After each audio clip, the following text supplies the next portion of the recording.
आइए हम मती उसका 25:31 से पढ़ें। मती 25:31 से पढ़ें।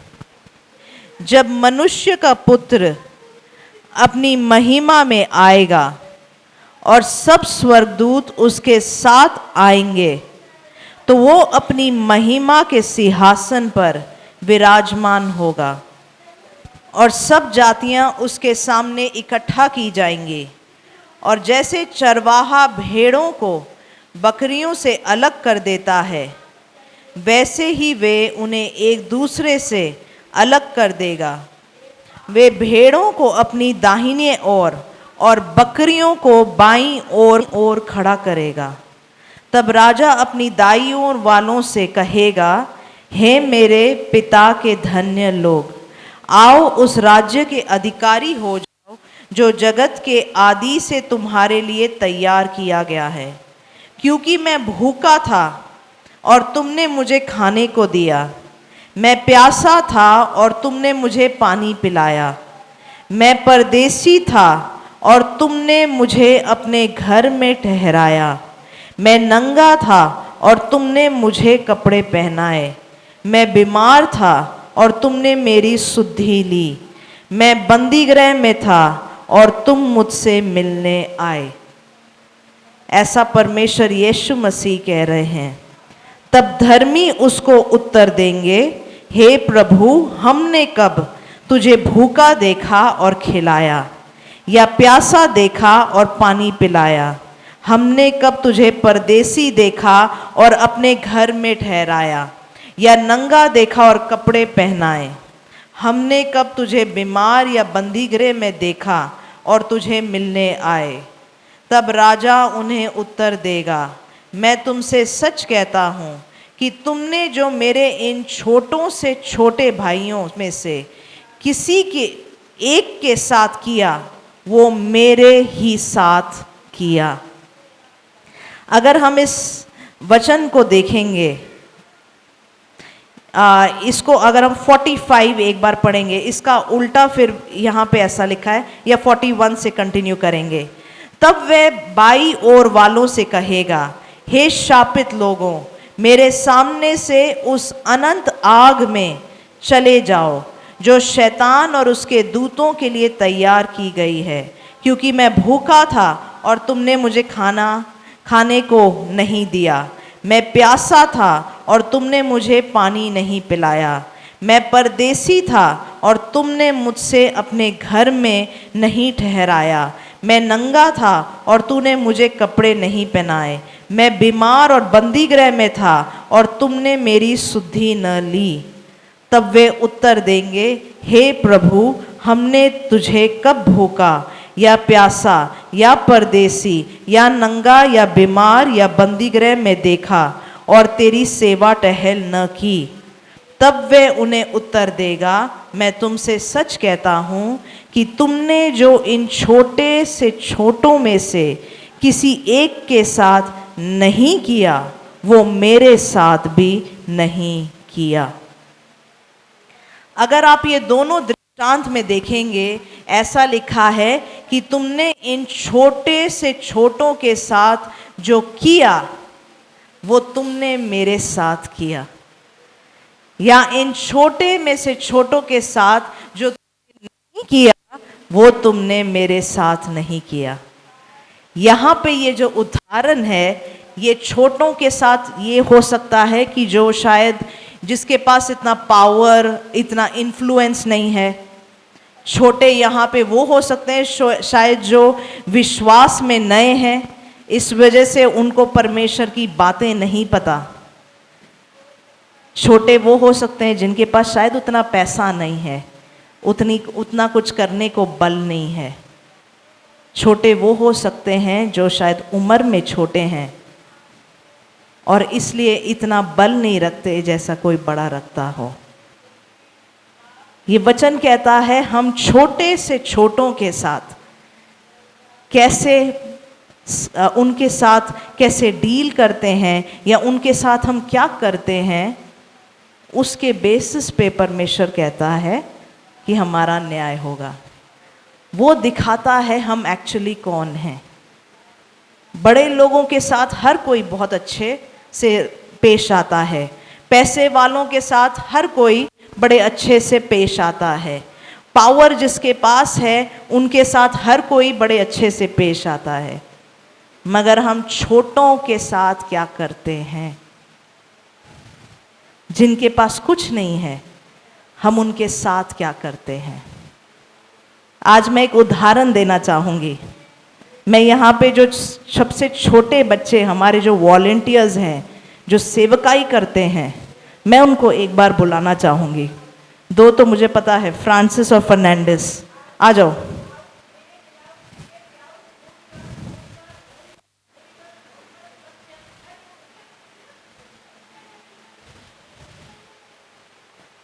फर्नांडिस, तेरी क्या उम्र है? 12। ये 12 साल का ये लड़का है।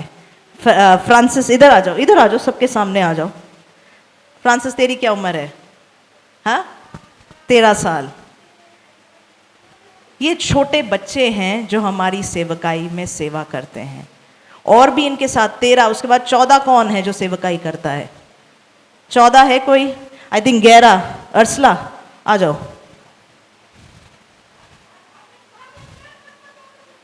15 साल का। तू 15 साल की नहीं है? 16 क्या? 16 तुम दोनों 16 नहीं हो कि नहीं हो? कितने साल की है? 17?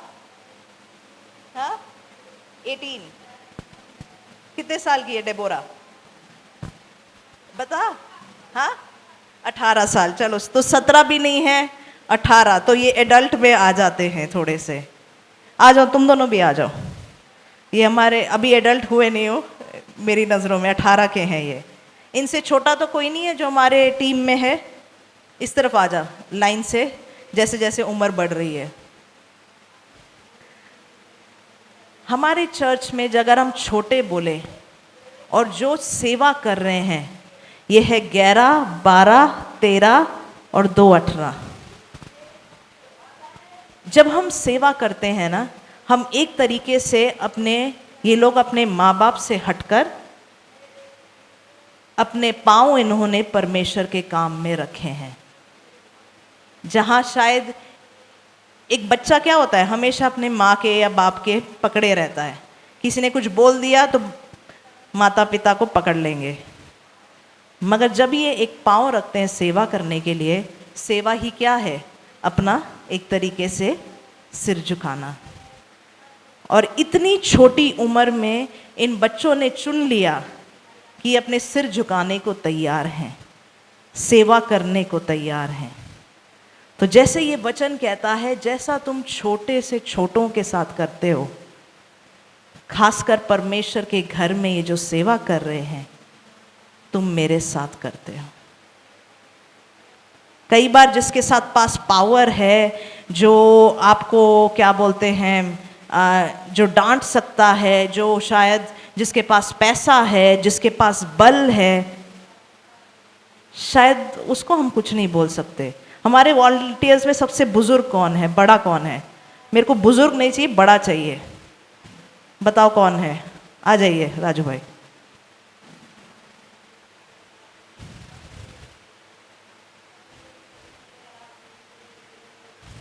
आ जाइए, इस तरफ आ जाइए। कितने लोग राजू भाई के साथ पंगा लेंगे? जो पंगा आप इन बच्चों के साथ हम लेते हैं, कितने लोग राजू भाई के साथ वो पंगा लेंगे? भाई फ्रांसिस, ओए राजू, कोई नहीं बोलेगा।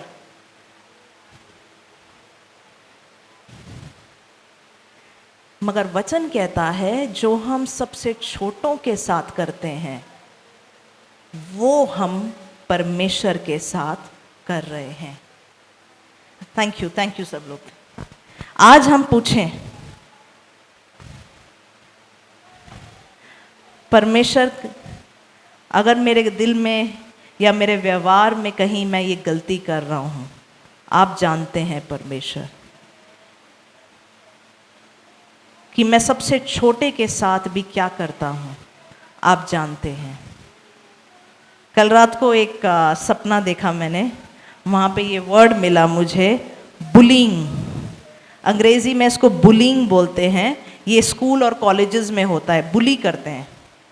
बुली सुना है स्कूल कॉलेजेस में बुलिंग? कितने लोगों ने? हाथ देखना चाहूंगी।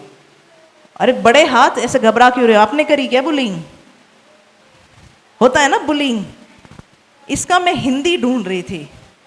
ज़्यादा ये शब्द हिंदी में यूज़ नहीं होता है, मगर हिंदी में बुलिंग को बोलते हैं धौसियाना। क्या बोलते हैं? धौसियाना। सब बोलो धौसियाना।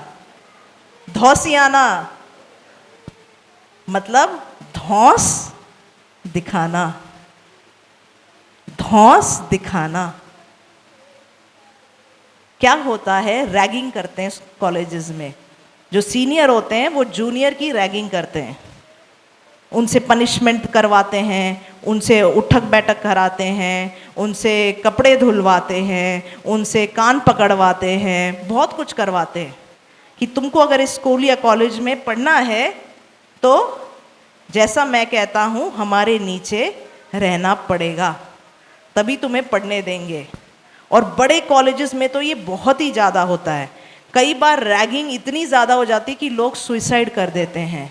लोग या तो पढ़ाई छोड़ देते हैं या सुइसाइड करते हैं, सिर्फ ये बुलिंग या रैगिंग के वजह से, या हिंदी में धौसियाना, या सिर्फ धौंस दिखाने के वजह से। आज हम पूछें, परमेश्वर कहीं मैं इन छोटों के साथ धौंस तो नहीं दिखा रहा? क्योंकि आज जो हम इन छोटों के साथ करते हैं, हम परमेश्वर के साथ कर रहे हैं। शायद हमें लगता है कहीं तो धौंस तो दिखानी है, किसी के साथ नहीं दिखा पा रहे, दिखा दो इनके साथ। आज हम परमेश्वर से पूछें, परमेश्वर मुझे माफ़ कीजिए। कई बार हम गलती से, बचपन से, क्योंकि हमने यही देखा है तो हम वही करते आए हैं। मगर आज हमारे अंदर पवित्र आत्मा है। आज हम पवित्र आत्मा से पूछ सकते हैं, परमेश्वर कहीं मेरे बात करने के तरीके में कुछ गलती तो नहीं? मैं जिस तरीके से किसी के साथ पेश आता हूँ, कुछ गलती तो नहीं? मैं जिस तरीके से दूसरों से बात करता हूँ, जिसके साथ जब कोई बात कर रहा है उनके साथ कैसे पेश आता हूँ, उसमें कुछ गलत तो नहीं? मैं कहीं धौंस तो नहीं जमा रहा? कई बार हम सोचते सेवकाई धौंस जमाना है। नहीं, सेवकाई सेवा करना है। आज हम परमेश्वर से मांगे, परमेश्वर मेरे दिल को परख। परमेश्वर शायद ये आदतें मेरे अंदर है, परमेश्वर मुझे माफ़ कीजिए। मैं छोटे के साथ प्रेम के साथ परमेश्वर डील कर पाऊँ। परमेश्वर, आइए हम प्रार्थना करेंगे। हालेलुया, धन्यवाद देते हैं परमेश्वर। परमेश्वर, हम एक कलीसिया के रूप में आपके सामने आते हैं। परमेश्वर, हमें माफ़ कीजिए परमेश्वर कि अगर हमने किसी छोटे के साथ जो ज़रूरत में था परमेश्वर, उसकी ज़रूरत पूरी नहीं करी, या हमने किसी के साथ धौंस जमाया, गलत रीति से हमने बात करी, गलत रीति के साथ परमेश्वर हम उनके साथ पेश आए, परमेश्वर मुझे माफ़ कर। परमेश्वर, परमेश्वर हम तेरी सेवा तेरे रीति से करने वाले बने। यीशु मसीह के नाम से हम मांगते हैं, आमीन।